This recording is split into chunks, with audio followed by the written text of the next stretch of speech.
ciidda sunnuhu waa in la isu soo baxo laakiin haddii koroonihii weli uu sii jiro iyo cabsidiisu waxa weeye qofku gurigiisa waa ku tukan karaa, xaaskiisa iyo ciyaalkiisa waa tushin karaa, waanu khudbadaynayno wuxuu u tukanayaa sidii loo tukanayey labada hore ragcadda koowaad markuu xidho ee uu idhaahda allahu akbar, istiftaaxa uu la yimaado hadduu la imanayo wuxuu la imanayaa 7 takbiirood buu la imanaya allahu akbar buu ku celcelinayaa una xidhiidhinaya.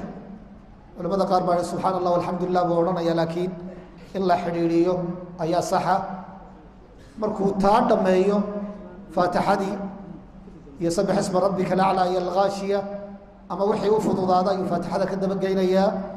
ta labaadna markuu soo istaago 5 takbiiradood buu la imanayaa. inta kalena waa salaaddii aynu naqaanay, wixii la odhanayey iyo ficiladii la samaynayey ayuu labada ragcadood samaynaya.